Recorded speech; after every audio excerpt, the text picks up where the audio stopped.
Hey everyone!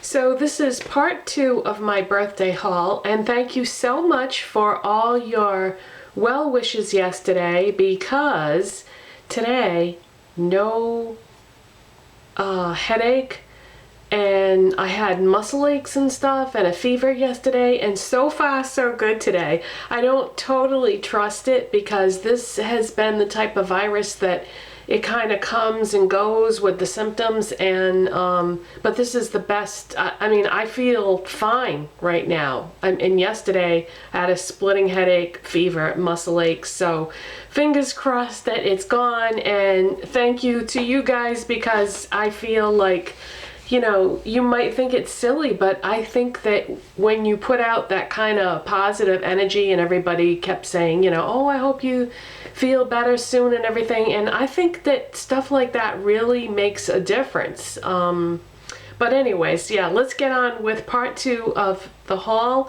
and these are going to be some makeup items that I picked up with the rest of the birthday money that I had, and let's get right into it. So I was at an outlet mall, and the first thing I'm going to show you, it isn't makeup, but it's a makeup tool. I was at an outlet mall, and at this outlet mall they had a bare essentials store. So I went in there and just kind of looked around, and I went up near the cash registers, and they had all these little bins. And I saw this brush, and it was only $6, and I was like, you know what, for $6 for a bare essentials brush, this is worth trying whether it works out or not. And what it is it's a contouring brush. It doesn't say it, well, they call it the face shaping V brush. And so I thought, yeah, I'm gonna definitely try that for face contouring, because I really am into the whole face contouring thing now, and it's just an everyday step in my routine now. I wouldn't ever not do it, because I think it does make your face look a little bit slimmer. So anyways, I washed the brush when I got home, and it has a real strong smell to it. So I don't know what kind of animal they got this hair from, but I'm thinking probably goat. That, you know, goats have a pretty strong smell, so I'm guessing that this is goat hair. But anyway, that kind of turned me off, but I thought, well, maybe after it's been washed a few times the smell will die down. But it's been washed now more than once, and it's still pretty funky. But anyways, how did it perform? I dip this into my contour powder, and I use the L'Oreal True Match powder in C6 is what I use for my contour most of the time. So I just dip that, brush that in there, and then did the contour. And what I ended up with was a dark brown streak. So then I had to take another brush and blend it out. And to me, it's like, why would you want to do it as a two-step process? You know, unless the end result makes a big difference. But really, it ended up just making a lot more work for myself, because normally I would use, oh, my brushes are in the other room right now to be washed, but normally I would use a Real Techniques Expert face brush, I think it is, that I use for my contour. And I just dip that in the powder, and then just, you know, buff it, blend it right in a streaky motion. And it's pretty easy doing that, whereas this ended up depositing way too much product, and then I had to blend the heck out of it. So I would say that, you know, it seemed like a good idea, but not the best brush for contouring.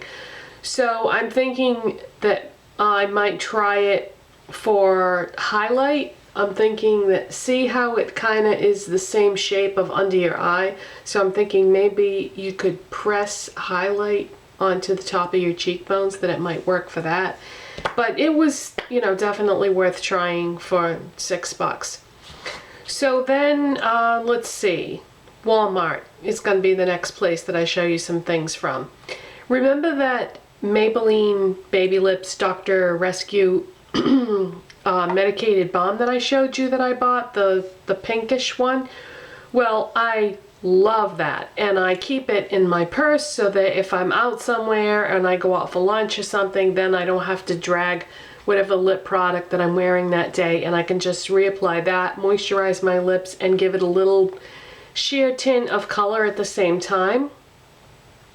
And you know, where we're going into the changing of the seasons now, it's nice that you can get that sheer hint of color with a super moisturizing balm.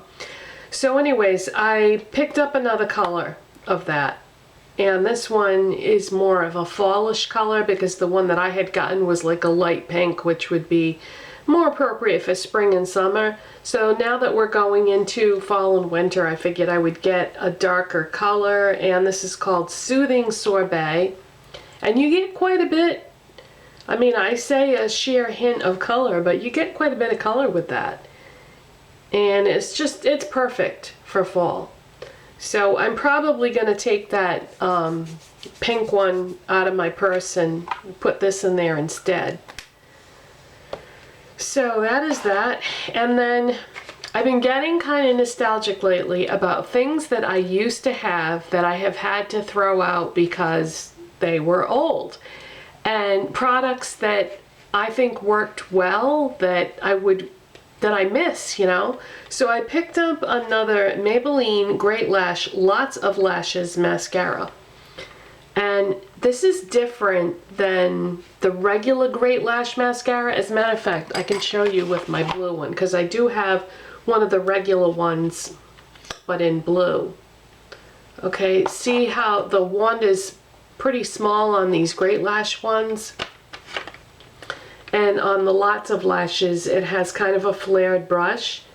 But this is it's a good shaped brush because you can get in those inner and outer lashes with the small tip, but then you can do the middle part of your lashes with this, and it's a good formula. I really like the formula on this. I've had good luck overall, I would say, with Maybelline mascaras in general. I think the Rocket is good. I think that that one that's in the purpley maroon colored tube, I can't think of the name of it off the top of my head. The Falsies, that's what it is. Thank you for those of you that are screaming that at the camera. The Falsies is good. I just think Maybelline mascaras in general are pretty darn good. And I know that I have sung the praises of L'Oreal Telescopic many times, and the reason why I like this is I love these kind of long, skinny brushes. But the problem with Telescopic is, while it is a great mascara and makes your lashes look awesome, it is a to get off at the end of the day. I don't like to have to scrub at my lashes to get my mascara off, because then, you know, you're gonna lose lashes. And so I kind of have a love-hate relationship with my Telescopic because it is very difficult to remove. And so in that, you know, the Maybelline mascaras, your lashes aren't going to be quite as dramatic, but at least at the end of the day, when you take it off, it all comes off easily. So I probably will, you know, go back and forth. Sorry, I can still hear a little bit of the congestion in there. But anyways, I'm probably not going to open this right away because I have a few mascaras already open. So maybe when one or two of those have expired, then I'll open this. But I just wanted to have this on hand because it's, you know, very reasonably priced, and it's just a solid mascara. And then another thing that I have been thinking about how I missed, and I used to really like it, is Revlon Color Stay makeup. And I get the one for normal to dry skin. Now I know I just got that L'Oreal True Match foundation, and I have been loving that. But I hate to say this, but do you remember that video that I did, foundations past and present? And I showed you a whole bunch of foundations that I had that I needed to use up. Well, none of them are the right color for me. Here we are at the end of summer, and almost none of those foundations are the right shade. So that that encourages me to go out and buy a bunch of foundations, because I have not bought any foundations, hardly, except for the only one I can think of that I bought, aside from that L'Oreal's True Match one, in the recent past is I did get the Revlon Color Stay Whipped Cream makeup in the heavy glass jar. But other than that, I can't think of any foundations that I had bought in the last, I don't know, year maybe?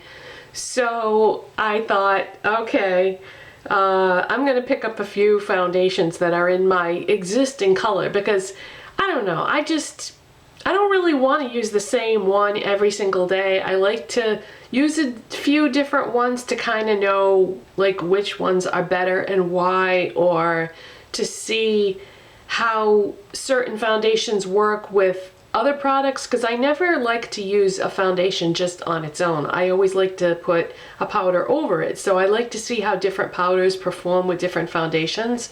So anyways, I've had this before. It's awesome.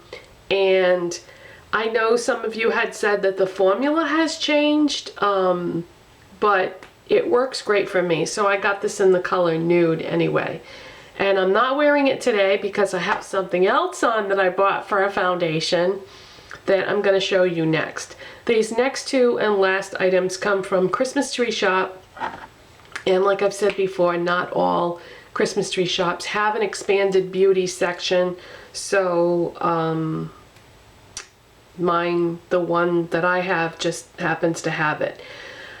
I tried a new foundation, and I have been wondering about this foundation for the longest time, and I kept resisting the urge to buy it because I already had lots of foundations that, you know, I could use. But now that I don't have that many anymore that are in the right color for me, I decided to go ahead and give this a try, and it is the Maybelline Fit Me Shine Free Foundation Stick. Now you're probably thinking to yourself, shine free, why would you buy that? You have dry skin. Well, I've read a lot of reviews, I've watched videos, and everybody says basically that this is not a good foundation for people with oily skin, that as the day went on, they got shinier and more oily.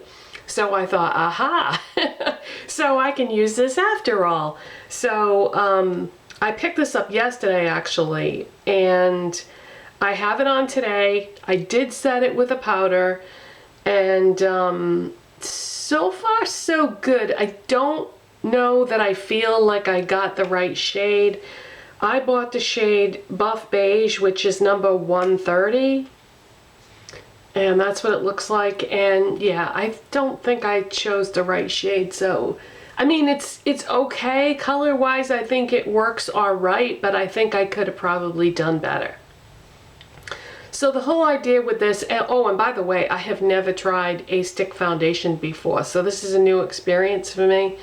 And you know what? Before I say anything else about this, I think I'm just gonna zip it, because I think I would like to do a video just about this. So stay tuned in the future for more information about that. And the last thing I have to show you is one of the new Wet n Wild palettes, and this is one of the holiday palettes. It's called A Great Glistener, and this is limited edition. Wet n Wild with their limited edition palettes.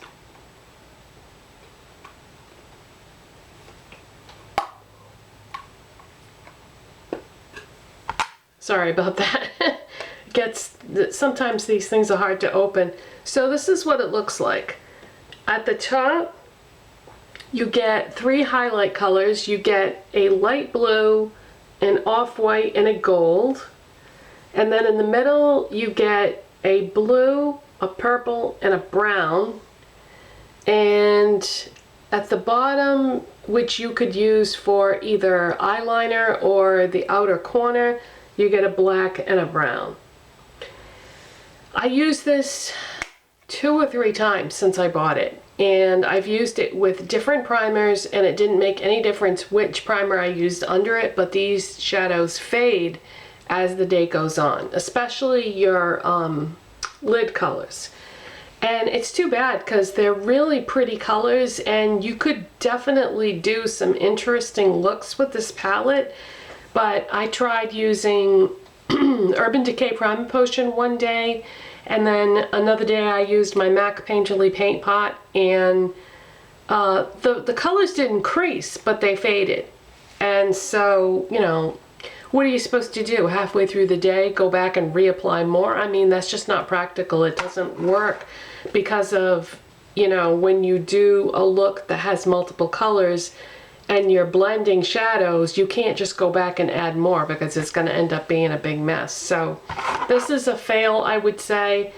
And I've been reading a lot of reviews on the recent Wet n Wild limited edition palettes from a few different collections that have come out, and they're not getting good reviews. So I saw this, I thought it was pretty, I figured I'd give it a go, but based on that, I would say that the other palettes in this collection probably, you know, aren't any better, but who knows. So that is part 2 of my birthday haul, and that's it, I guess. So I'll see you next time. Bye.